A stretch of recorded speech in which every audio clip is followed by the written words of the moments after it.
네, 안녕하십니까. 1일차 안전문화연구소 소장 현종화라고 합니다. 오늘은 여러분들하고요, 부천시 이동노동자 쉼터에서 기획을 하신 안전라이딩 습관 만들기라는 주제를 가지고 여러분들과 같이 컨텐츠를 공유하도록 하겠습니다. 우선 이런 장비, 우리 라이더들이 잘못 알고 장비를 사용하시는 경우가 종종 있습니다. 그래서 이런 장비는 가급적이면 사용하지 않으시는 것이 좋다. 첫 번째로 헬멧입니다. 우리가 이제 머리를 보호하기 위해서 라이더들이 많이 헬멧을 쓰죠. 그런데 헬멧이라고 하는 것이 여러 종류가 있습니다. 여러 종류가 있는데요. 그 여러 종류에서 보시면 이런 하프페이스는 목을 보호하지 못합니다. 사고가 나면 여기 목을 보호하지 못해요. 그리고 1차 충격에 머리에서 헬멧이 벗겨집니다. 그래서 2차 충격에 머리를 보호하지 못하는 상황입니다. 그래서 모터사이클용 헬멧으로는 전 개인적으로는 판매도 안 했으면 좋겠습니다. 여기서 조금 더 업그레이드된 여기까지 내려오는 오픈페이스와 풀페이스, 그런데 이제 배달대행 라이더 같은 경우에는 풀페이스 좀 불편하니까 오픈페이스를 하시는데, 오픈페이스를 하시더라도 턱끈을 꼭 좀 잘 매주셨으면 좋겠고요.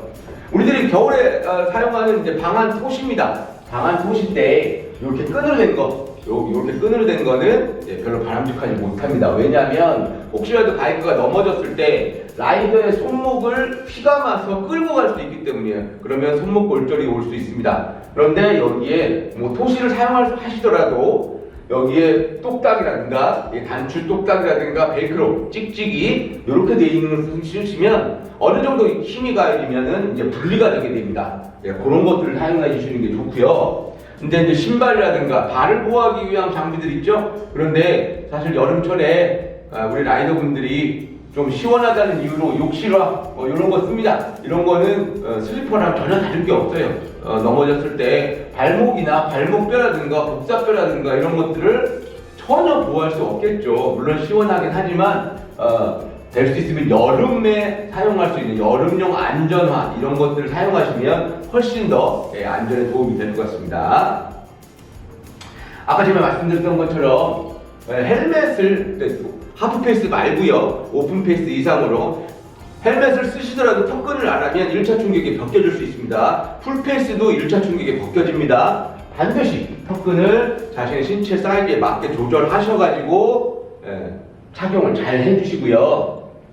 이륜차를 점검하실 때는 첫 번째 타이어 공기압 점검해주세요. 타이어 공기압은 타이어마다 다 써있는데요. 그 타이어마다 써있는 공기압에서 20%를 뺀 그런 공기압을 세팅해 주시면 됩니다. 그리고 이렇게 발로 눌러서 체중을 가해서 발로 눌러서 좀 점검을 좀 해주시고요. 엔진오일이 누유됐다든가, 특히나 앞에 프론트 포크에 우리들이 흔히 얘기하는 쇼바에 기름기 같은 게 이렇게 있다. 그러면 조금 있으면 쇼바 오일이 터져가지고 디스크 로터에 묻을 수 있어요.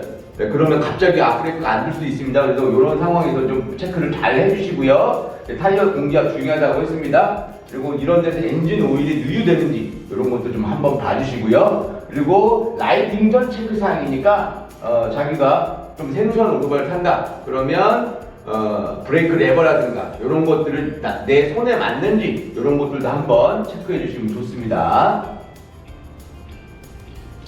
자, 안전 라이딩의 자세, 그러니까 핸들. 여러분들 이거 되게 중요합니다. 자, 여기에서 이 팔꿈치가 지금 이 라이더는 팔꿈치가 들어져 있죠, 이렇게. 그런데 팔꿈치가 안 좋은 자세, 이렇게 돼 있는 자세가 안 좋습니다. 브레이크를 급하게 잡았을 때 몸이 밀려나가기 때문에 자기 몸을 이렇게 돼 있으면 자기 몸을 브레이크에서 밀려나가는 상황에서 지탱하지 못해요. 그러니까 팔꿈치를 세워서 핸들을 잡아주시는 게 좋습니다. 그래야 자기 몸을 컨트롤할 수가 있어요. 그래서 이건 팔굽혀펴기 자세 비슷하게 해주시면 되고, 자, 여기에서 레버가 있습니다. 레버 잡는 법. 자, 여기서 레버 잡는 법, 이렇게 해서 레버를 이렇게 잡습니다. 이렇게 핸들을 발을 잡고요. 이 손은 레버 끝에 걸쳐 놓습니다. 힘주지 않고 걸쳐 놓다가 문제가 발생됐을 때 바로 꾹 이렇게 바로 작동할 수 있는 위치로 포지션을 갖고 주행을 하다가 문제가 발생되면 바로 브레이크 레버를 작동시킬 수 있는 그런 자세를 만들어주는 것이 좋습니다. 근데 이제 손가락이 아프잖아요? 손가락이 좀 아프다? 그러면 요렇게 세 손가락으로 레버를 작동을 하다가 손가락이 좀 풀어지면 다시 복구해서 이렇게 하는 것. 그러니까 이렇게 잡고 있다가 문제가 발생돼서 브레이크를 이렇게 하는 것. 그러면 훨씬 더 늦겠죠? 여기 바로 대고 있다가 이렇게 하는 것보다, 그죠? 그러면 그게 0.2초에서 0.3초 정도 차이가 나요. 그건 도로에서 사고가 나느냐 안 나느냐 요거를 결정지을 수도 있는 매우 긴 시간입니다. 교통사고에서의 0.2초, 0.3초는요. 그러니까 이런 부분을 생각해 주시고 즉각적인 대응을 할 수 있는 자세. 도로에서 무엇이 튀어나올지 어떤 상황이 발생될지 몰라요. 그래서 가장 중요한 건 즉각적인 자세를 유지하는 것. 그 포지션으로 간다. 이렇게 되는 거 별로 안 좋습니다. 이렇게 되는 게 왜 안 좋냐면 이렇게 잡고 있어서 레바에 다 내 손가락을 걸고 있으면 즉각적인 레바에 대응은 되겠지만 핸들이 흔들린다거나 요철 구간이라든가 과속 방지턱이라든가 이럴 때 핸들을 놓칠 수 있습니다. 그러니까 이렇게 손바닥만 이렇게 핸들 레버에 대고 있는 건 좋지 않습니다. 이렇게 잡동은 최소한 이렇게 잡든가 이렇게 잡동을 핸들바를 꽉 쥐고 있어서 핸들을 정확하게 파지할 수 있는 자세가 좋은 겁니다. 자, 그러면 안전 라이딩 자세. 우리 스쿠터에 대해서 스쿠터 라이딩 테크닉이라는 거에 대해서 어느 국가에서도 그리고 어떤 사람도 스쿠터 라이딩 테크닉이라든가 발의 자세라든가 이런 것들을 해설을 해놓은 데가 없어서 좀 깝깝하셨죠. 자, 다리를 이런 상태로 여기에 굴곡진 상태에서 다리를 약간 여기에서 대각선으로 핀다라고 생각하고 살짝 지그시 밀어줍니다. 근데 발의 위치가 여기에 있으면 급브레이크를 했을 때 엉덩이가 빠져나가겠죠? 자기 몸이 밀려나가기 때문에. 그래서 여기다가 놓는 것보다는 발을 여기를 해서 몸을 지탱해주기 좋은, 그리고 라이더의 체중 이동을 용이하게 할 수 있는 포인트에다가 다리를 놓으시는 게 중요합니다.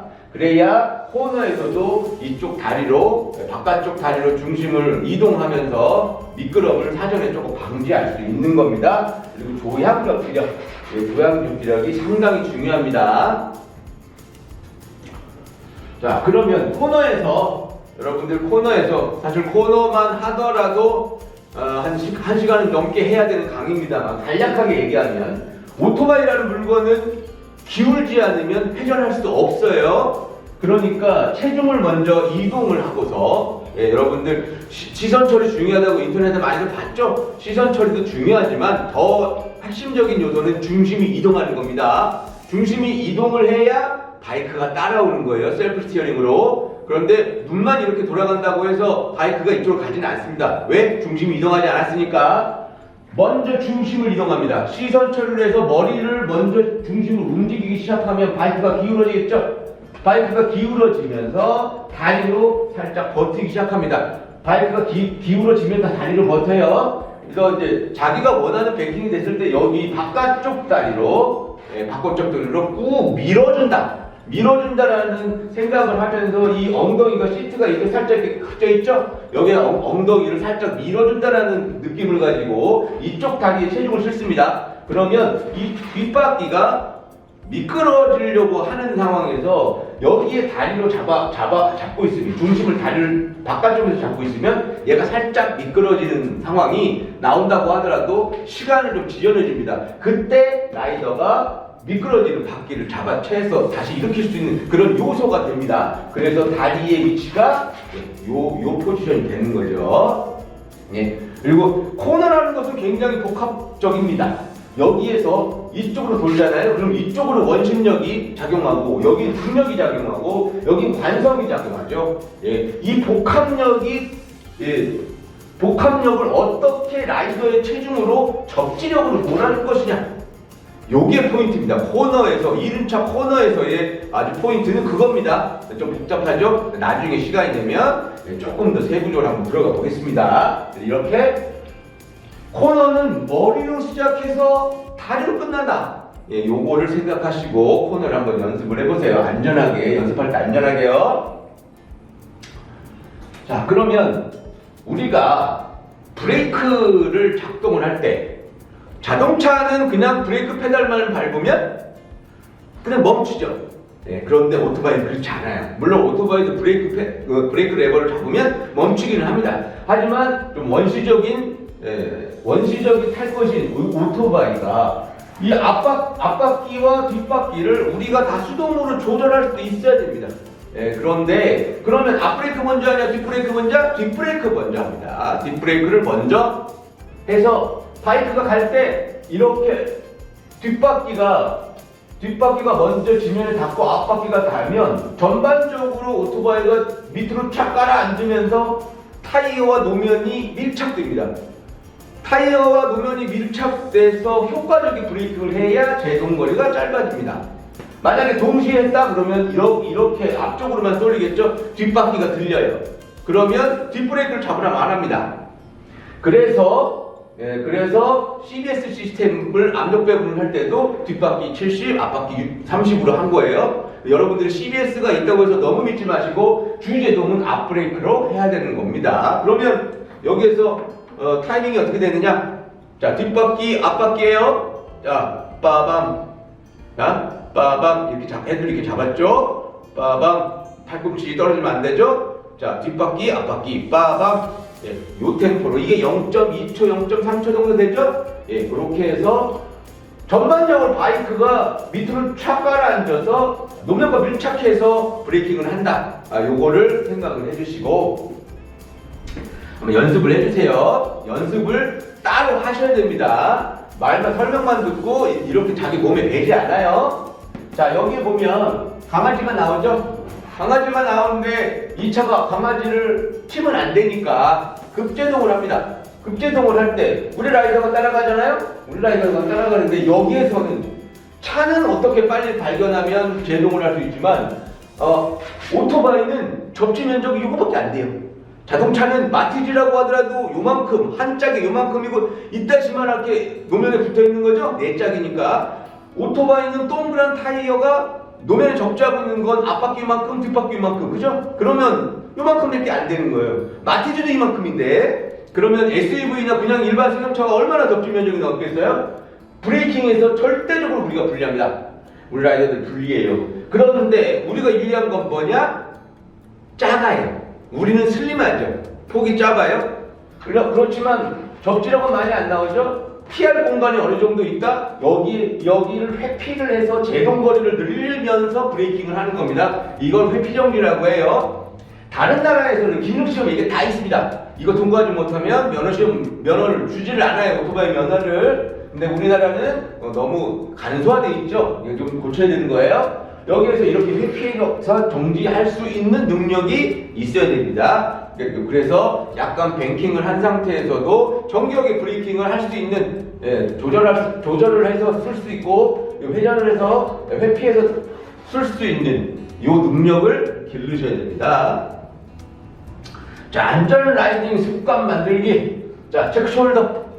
나 가다가 이렇게 보면 이렇게.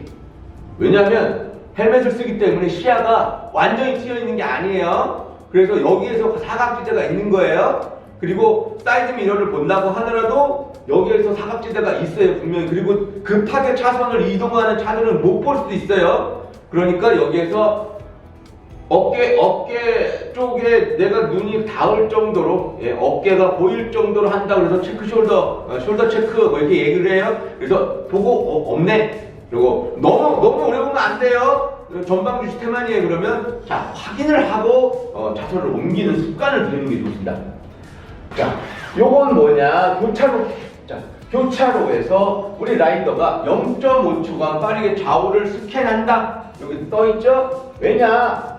여기서 급하게 진입하는 자동차가 우리가 여기로 왔는데 여기서 급하게 누른데 요 승용차가 여기까지는 황색 신호인데 여기에서 적색 신호로 바뀌었다. 근데 어쨌든 탄력 때문에 진입을 해야 됩니다. 그랬는데 여기에서 파란불이 띵 한다고 해서 바로 출발했다. 여기서 만납니다.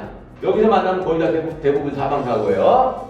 그러면 이 차랑 여기 있는 자동차가 출발해서 한 요 정도 오잖아요? 그럼 2차가 시야를 받고 있고 2차가 시야를 받고 있어요. 똑같아요. 라이더도 여기서 출발하잖아요? 2차가 시야를 받고 있고 2차가 시야를 받고 있어요. 그러면 이 차가 달려오는 차가 라이더를 확인할 때는 어느 정도냐? 한 이 정도 왔을 때 라이더를 파악한단 말이죠. 그러면 브레이크를 한다고 하더라도 여기서 만나요. 여기서 만나면 매우 위험합니다. 사망사고로 이을 가능성이 굉장히 큽니다. 교차로가. 그래서 반드시 0.5초간 빠르게 좌우를 스캔한다. 그래서 빨리 진입하는 차가 있는지 한번 이렇게 보고 출발을 합니다. 예. 그래서 신호가 바뀌자마자 우왕 나간다. 매우 위험하다.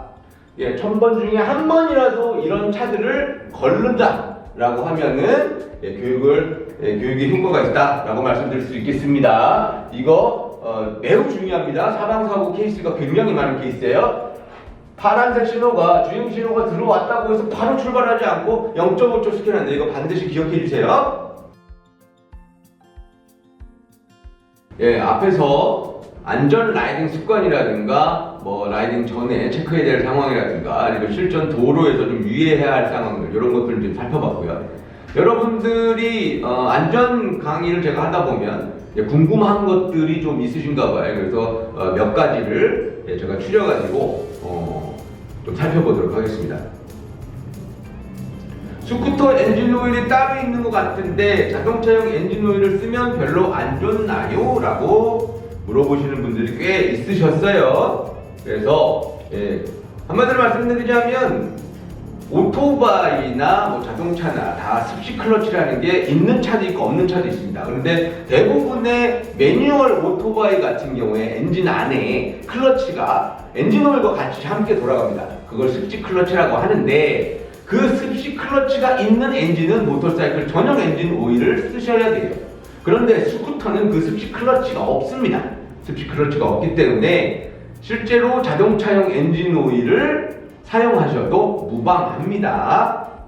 하지만 습식 클러치가 있는 엔진 같은 경우에는 모터사이클 전용 오일을 사용해 주시는 게 바람직합니다. 그리고 여러분들 좀 뭐 궁금해하시는 것 중에 하나가 엔진 오일 어떤 거 쓰면 좋아요? 라고 질문하시는 분들이 많은데 엔진 오일은 전 세계에서 대한민국만큼 잘 만드는 나라가 없습니다. 전 세계 90%의 베이스유를 엔진 오일 베이스유를 유통하고 수출하는 게 대한민국입니다.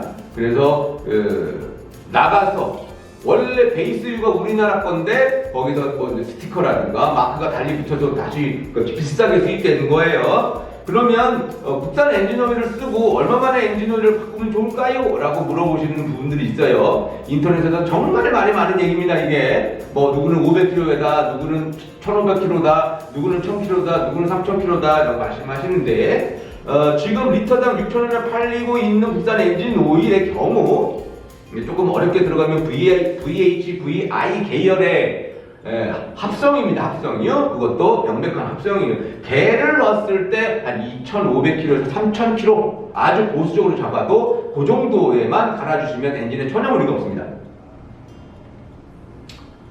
자, 두 번째는 정기적으로 받는 센터 점검 외에 엔진 오일 말고 신경 써야 하는 관리가 있나요? 예, 그래서 에어 클리너 필터는 엔진 오일을 한 2번 정도 내지는 3번 정도 엔진 오일을 가를 때 우리는 좀 많이 가니까요. 그러면 그럴 때 에어 클리너 필터를 한 번 정도, 그러니까 뭐 자기가 조금 까탈스럽다 그러면 엔진 오일 2번 가를 때 에어 클리너 필터를 한 번 갈아주시면 적당할 것 같습니다. 그리고 에어 클리너 필터 주변 항상 청결해야 됩니다. 거기 안에 뭐 모래 알갱이가 들어간다든가 이러면 엔진의 내구성에 문제가 발생될 수 있습니다. 그러니까 이거 조심하시고요. 스쿠터 구동계의 관리는 특히 첫 번째는 벨트고요. 그 다음에는 무브볼이고요. 그 다음에는 클러치 슈에 들어가는 스프링이랑 거기에 그 장력 테스트 뭐 이런 것들 좀 체크를 좀 해주셔야 됩니다. 처음에 출발을 하는데 오토바이가 덜덜덜 걸리면서 나간다 그러면 대부분 클러치 슈 안에 들어가 있는 스프링이 하나가 장력이 떨어졌다거나 뭐 이런 상황에서 발생되는 거예요. 그리고 대부분 이제 10,000km 주변에서 점검을 좀 해주시고 벨트가 안쪽에 벨트를 분해했는데 안쪽에 조금 크랙이 많이 가 있다 그러면 갈 때가 된 겁니다. 그리고 벨트는 그러니까 크랙도 중요하지만 이 폭이 닳았다 그러면 교체 주기가 된 거예요. 예, 지금까지 뭐 안전 라이딩에 필요한 뭐 습관이라든가 정비라든가 점검이라든가 도로 생존 뭐 요령이라든가 이런 부분 잠깐 봤습니다.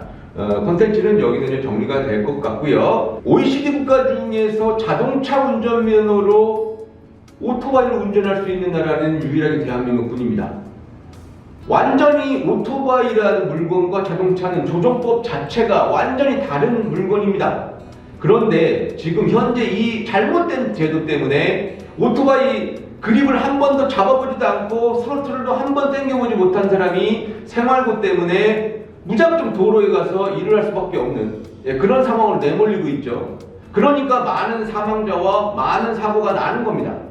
하루빨리 이런 체제나 행정체제나 면허체계나 이런 것들이 좀 치밀해지고 그리고 좀 보다 현실적으로 바뀌어야 되지 않을까라는 생각이 듭니다. 여러분들도 겨울철에 미끄러운 도로에서 조금만 더 좀 안전하게 그리고 안전장비 좀 잘 하시고 그리고 조금 포인트 제가 말씀드렸던 그 포인트를 상기하시면서 안전 라이딩 테크닉을 조금 더 연마를 하시면 조금 더 안전한 라이딩 생활을 하실 수 있을 겁니다. 감사합니다.